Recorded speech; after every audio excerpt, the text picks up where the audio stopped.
तो भगवान कृष्ण जी ने उसे ये वरदान दिया कि जैसे आज तुम मेरे कारण अपने नगर नहीं जा पा रहे, नहीं गए, उसी प्रकार एक समय ऐसा आएगा जब तुम्हारे कारण मैं अपने नगर नहीं जा पाऊंगा। फिर कलयुग में वही रुक्मी औरंगजेब के रूप में आया। एक बड़ी प्यारी कथा है, बड़ी ही पावन कथा है, जिसको श्रवण करने से जीवन के समस्त अमंगल नष्ट होते हैं और जीवन में सुख और लाभ ही होता है।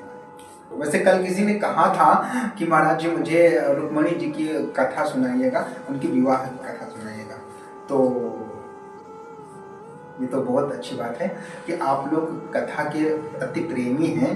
विदर्भ देश में एक भीष्मक नाम राजा रहते थे, जो बहुत ही तेजस्वी और बहुत ही सद्गुणी, बहुत ही अच्छे, बहुत ही सरल स्वभाव के राजा रहते थे। वहाँ की राजधानी कुंडनपुर की राजधानी थी और उनके 5 पुत्र थे, 5 पुत्र और एक पुत्री थी, रुक्मिणी जी। बड़ा प्यारा नाम था रुक्मिणी। जो भी उनको देखता तो उनको ऐसा लगता कि वो श्री लक्ष्मी जी का स्वरूप है। कुछ लोग तो उनको लक्ष्मी जी का साक्षात स्वरूप ही मानते थे। नगर में जो भी लोग आते तो रुक्मिणी जी से जब उनको बात करने का अवसर मिलता, या रुक्मिणी जी की जो सहेलियां हैं वो कृष्ण के बारे में अक्सर उनको बताया करती। विचार कीजिए कि रुक्मिणी जी के हृदय में कृष्ण के लिए इतना प्रेम क्यों आया, कृष्ण से विवाह करने की इच्छा क्यों जागी थी। रुक्मिणी जी ने तो कृष्ण को देखा नहीं था और शायद हमारे कृष्ण जी भी रुक्मिणी जी को देखे नहीं थे। तो ये विचार कैसे आया? रुक्मिणी जी की जो सहेलियां थी, जो सखियां थी, वो कृष्ण जी के बारे में रुक्मिणी जी को अक्सर बताया करते थे कि कृष्ण जी जो हैं वो कैसे हैं, उनके बारे में अक्सर बताया करती थी।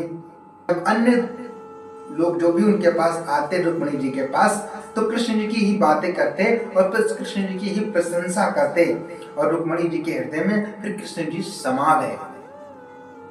रुक्मिणी जी के हृदय में कृष्ण जी इस प्रकार समा गए कि रुक्मिणी जी ने यह तय कर लिया अपने जीवन में कि मैं कृष्ण जी से ही विवाह करूंगी, उसके अतिरिक्त में किसी अन्य पुरुष से प्रेम और विवाह कुछ भी नहीं करूंगी, मैं विवाह नहीं कर सकती अन्य पुरुष से। और उन्होंने यहाँ तक भी प्रण कर लिया कि अन्य पुरुष से यदि मेरा विवाह भी हुआ तो मैं अपने प्राणों को त्याग कर दूंगी। केवल दूसरों के मुख से कृष्ण जी की लीला और कृष्ण जी का स्वभाव और कृष्ण जी की प्रशंसा सुनकर के उनके मन में, उनके हृदय में इतना कुछ आ गया। आप विचार कीजिए कि जिन्होंने कृष्ण जी को साक्षात देखा होगा अपने 2 नैनों से, 2 आंखों से, उनका क्या हाल हुआ होगा। वो तो बताने योग्य ही नहीं रहे होंगे। गोस्वामी जी तो कहते हैं, सोई जाने जिन देह जनाई। वैसे तो प्रभु को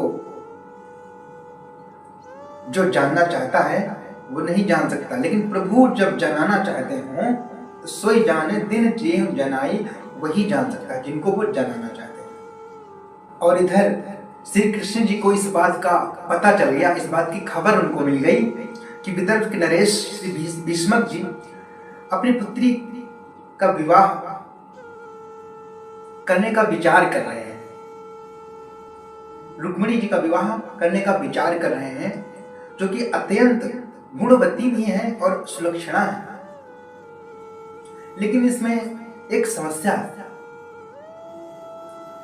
इस विवाह में लेकिन एक समस्या थी। वो समस्या क्या थी कि रुक्मिणी जी का जो भाई था रुक्मी, वो कृष्ण जी से शत्रुता करता था, इसलिए वो कृष्ण जी से अपनी बहन का विवाह नहीं करना चाहता था, वो शिशुपाल से अपनी बहन का विवाह करना चाहता था। इसलिए राजा भीष्मक जी थे, उन्होंने अपने पुत्र की बात मानकर शिशुपाल से अपनी पुत्री रुक्मिणी का विवाह करने का निश्चय कर लेते हैं। और शिशुपाल के पास इस बात की खबर पहुंच जाती है कि उसका विवाह रुक्मिणी जी से तय किया गया है। और इधर जब रुक्मिणी जी को इस बात की खबर मिलती है कि मेरा विवाह जो है वो कृष्ण जी से ना हो करके वो शिशुपाल से साथ हो रहा है, तो इस बात का उनको बड़ा दुख होता है, बहुत ही दुखी हो जाते हैं, क्योंकि उन्होंने अपने मन में कृष्ण जी को बसा लिया था। अब उनके अतिरिक्त उनको कोई और अपने हृदय में बसाना अच्छा नहीं लगता शायद। और मुझे तो लगता है भाई, आपके हृदय में यदि कोई बस गया हो तो अब आपके हृदय में कोई दूसरा और नहीं बस सकता है, क्योंकि हृदय तो एक ही होता है, क्योंकि हृदय तो एक ही होता है ना। और एक हृदय में एक ही तो प्रवेश हो सकता है, दो थोड़ी ना प्रवेश हो सकते हैं। तो रुक्मिणी जी के मन में इस बात का दुख है कि मेरा विवाह कृष्ण जी से ना होकर के शिशुपाल के साथ तय कर दिया गया है। लेकिन जिनके सरों पर तुम स्वामी, जिनके सरों पर तुम स्वामी, सो दुख कैसो होए। और जिनके सरों पर हमारे मदन मुरारी की हाथ हो तो भला उसे दुख कैसा हो सकता है जीवन में। रुक्मिणी जी की ये आह जो है वो हमारे मोहन के पास पहुंच चुकी, और मोहन ने मन ही मन उसे स्वीकार कर लिया कि आप बिल्कुल घबराइए मत, आपका विवाह मेरे साथ ही होगा। रुक्मिणी जी ने फिर एक ब्राह्मण को एक पत्र लेकर कृष्ण जी के पास भेज दिया। पत्र में क्या लिखा उन्होंने कि हे नंद नंदन, आपको ही मैंने पति के रूप में वर्ण कर लिया है। मैं आपको छोड़कर किसी अन्य पुरुष के साथ विवाह नहीं कर सकता। मेरे पिता मेरी इच्छा के अनुसार मेरा विवाह शिशुपाल के साथ करना चाहते हैं। शिशुपाल की तिथि भी निश्चित हो गई है, मेरे कुल की रीति, और शिशुपाल के साथ मेरे विवाह का जो तिथि है वो भी निश्चित हो गई है। लेकिन मेरे नगर के बाहर गिरिजा जी का मंदिर है, और मेरे कुल में ये रीति है कि विवाह से पहले गिरिजा जी के मंदिर में कन्या जाती है गिरिजा पूजन के लिए। इसलिए मैं अपने नगर के बाहर सज धज कर गिरिजा जी के मंदिर में जाऊंगी, और आप वहां पर आ जाना और आकर के मेरा वर्ण कर लेना। अगर यदि ऐसा नहीं हुआ तो मैं अपने प्राणों का त्याग कर दूंगा। कान्हा जी ने जब पत्र पढ़ा तो उनके आंखों में अश्रु झलक आए कि रुक्मिणी जी मुझे इतना प्रेम करती हैं, और हमारे कान्हा तो प्रेम बहुत जल्दी स्वीकार करते हैं। उन्हें प्रेम से कोई कुछ भी खिला भी दे तो उसे खा भी लेते हैं। प्रेम के तो भूखे ही होते हैं हमारे साथ, वो तो आपके प्रेम के इंतजार में ही रहते हैं कि आप कौन से प्रेम करें, वो आपको दर्शन दे दे आकर के। रुक्मिणी जी के इस प्रेम को देखकर हमारे मोहन मंद मुस्कुराए और हाँ कर दिया। लेकिन रुक्मिणी जी को यह संदेह है कि मेरा विवाह कृष्ण जी से हो पाएगा भी या नहीं, ये मेरा पत्र उन तक पहुंच पाएगा या नहीं, इसका कुछ जवाब आएगा या नहीं, ऐसा उनके हृदय में संशय चल रहा है। यहाँ पर रुक्मिणी जी ने कृष्ण जी को एक विकल्प दे दिया, एक इशारा दे दिया कि आप मुझे किस प्रकार यहां से ले जा सकते हैं। उन्होंने उनको बता दिया कि नगर के बाहर गिरजा मंदिर में मैं आऊंगा, आपके पास बस वही रास्ता है, उसके अतिरिक्त आप मुझे यहां से नहीं ले जा सकते। यदि आपने इस रास्ते को खो दिया तो मुझे लगता है कि मैं तो अपने प्राण गंवा ही दूंगी। और रुक्मिणी जी का यह संदेश पाकर के हमारे कान्हा ने तो मन ही मन हाँ कर दिया, और झट से ही बिना देर किए ही उन्होंने उस ब्राह्मण को भी अपने रथ पर बिठाया जो वो संदेश लेकर के आया था। उस ब्राह्मण को भी उन्होंने अपने रथ पर बिठाया और विदर्भ देश की तरफ निकल पड़े, कुंडलपुर की तरफ वो निकल पड़े। और इधर किसी से कान्हा ने कुछ बताया भी नहीं कि मैं कहाँ जा रहा हूँ। और इधर बलराम जी को यह बात पता चली कि कान्हा तो विदर्भ देश के लिए निकल पड़े हैं। बलराम जी को चिंता हुई कि कान्हा के साथ कोई दुर्घटना ना हो जाए, इसलिए बलराम जी यादवों की सेना लेकर के कृष्ण जी के पीछे पीछे चल पड़े। और कृष्ण जी को इस बात का पता नहीं है कि मेरे पीछे मेरे भैया भी आ रहे हैं, बलराम जी भी आ रहे हैं। ऐसा होता है भाई का प्रेम। और आजकल तो क्या है, क्या ही कहा जाए। और इधर शिशुपाल भी अपनी सेना लेकर के और कई राजाओं को लेकर के बड़ी सी बारात क्या कहे उसे, एक सेना कहिए, सेना लेकर के वो कुंडलपुर पहुंच गया। उसमें बारात में जरासंध, पौंड्रक, शाल्व, वक्रनेत्र आदि अनेक बड़े बड़े राजा। और ये अचंभा देखिए कि वो जितने भी राजा हैं शिशुपाल की तरफ वो कृष्ण से विरोध करते हैं, कृष्ण जी से द्वेष रखते हैं, शत्रुता रखते हैं कृष्ण जी से। वो सबके सब आए हुए हैं। इधर पूरे नगर में चहल पहल हो रही है, संगीत बज रहे हैं, वाद्य यंत्र बज रहे हैं, नगर में बड़ी चहल पहल हो रही है, पूरे नगर में सजावट हुई है। और नगर में ये हलचल मच गई है, नगर में ये बात चल गई है कि कृष्ण जी और बलराम वो भी आ रहे हैं। और मैं तो कहूंगा भाई कि यहाँ पर रुक्मिणी जी केवल नहीं चाहती हैं कि कृष्ण के साथ मेरा विवाह हो, सिर्फ अकेली रुक्मिणी जी नहीं चाहती हैं, रुक्मिणी जी के नगर में जो भी लोग रहते हैं और जो भी इस बात को सुनते हैं कि कृष्ण जी और बलराम जी आ रहे हैं, उनके मन में बस एक ही विचार आता है कि रुक्मिणी जी का विवाह कृष्ण जी के साथ हो जाए। उनको लगता है कि कृष्ण जी ही रुक्मिणी जी के लिए ही सर्वश्रेष्ठ हैं। जैसे जब राम जी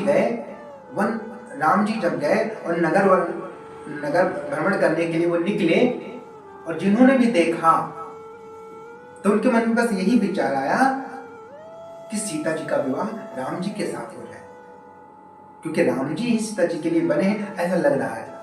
उसी प्रकार आज नगर में सभी लोग यह सोचते हैं कि कृष्ण जी का विवाह रुक्मिणी जी के साथ हो जाए। कृष्ण जी का विवाह किसके साथ हो जाए? जी, रुक्मिणी जी के साथ हो जाए। सभी नगरवासी यही सोचते हैं। और मुझे लगता है भाई, जिसको सब लोग चाह रहे उसका होना तय है। और वैसा ही हुआ। रुक्मिणी जी संध्या के पश्चात रुक्मिणी जी अपने विवाह के वस्त्रों में सज धज करके अपनी सखियों के साथ और कुछ अंगरक्षकों के साथ वो गिरजा मंदिर की तरफ निकल पड़ी अपने रथ से।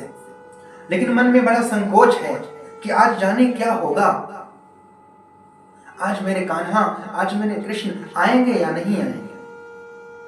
अभी तक तो वो ब्राह्मण भी नहीं आया जिसको मैंने पत्र लेकर भेजा था, अभी तक वो ब्राह्मण भी नहीं आया। मन में संशय है कि क्या पता कुछ होगा भी नहीं होगा। लेकिन मन में इस बात का भी संकल्प है कि यदि कृष्ण नहीं आए, यदि कान्हा नहीं आए, तो मैं अपने प्राण भी त्याग दूंगी। और जब वो मंदिर पहुंची तो माता गिरजा से भी यही निवेदन करते हैं कि माँ, तुम सारे जगत की माँ हो,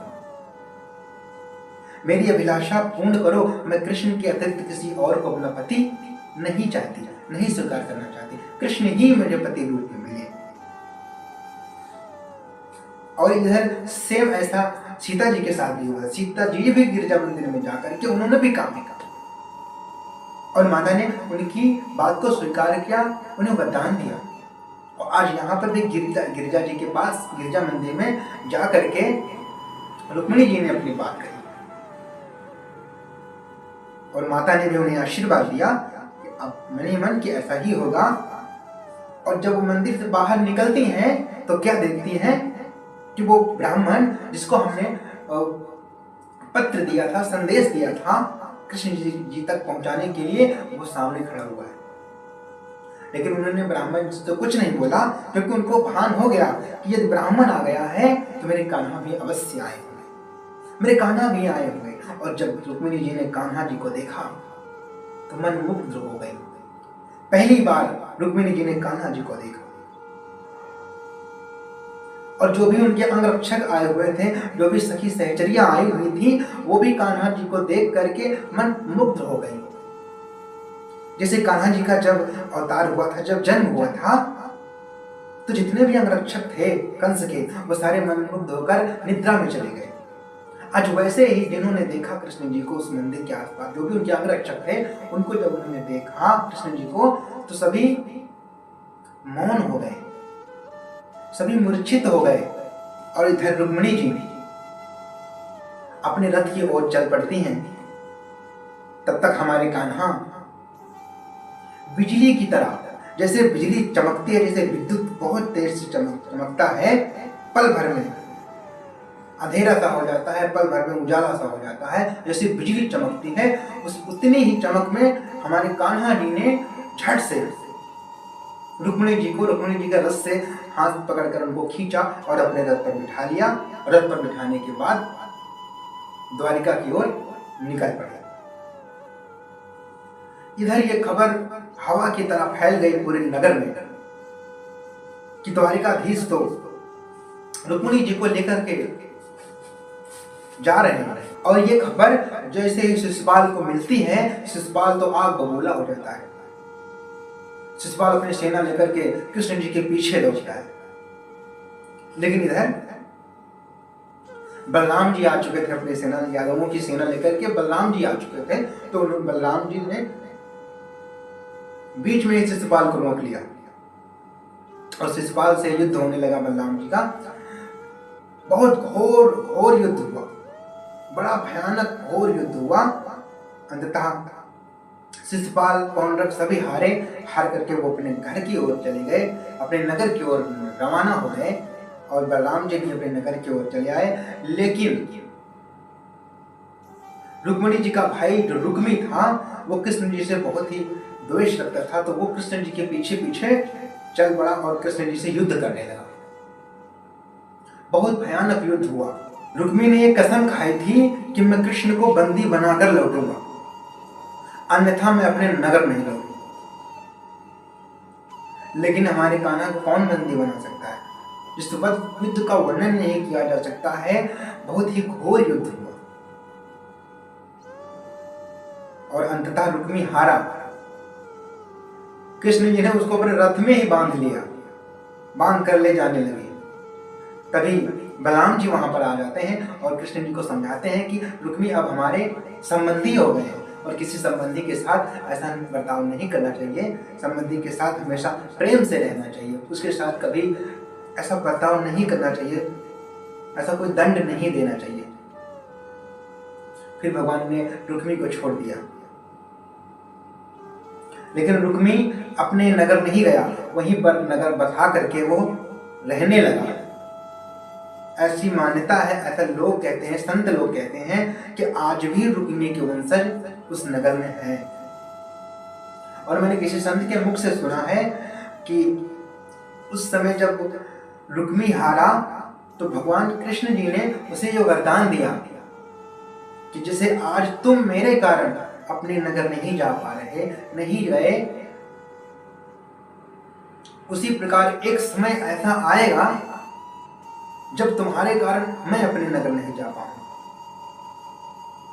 फिर कलयुग में वही रुक्मी औरंगजेब के रूप में आया, जिसे आप सब जानते हैं कि हमारे कान्हा वृंदावन से दूर रहे और हमारे कान्हा और रुक्मिणी जी दोनों बड़े ही प्रेम पूर्वक द्वारिका जी में निवास करते हैं।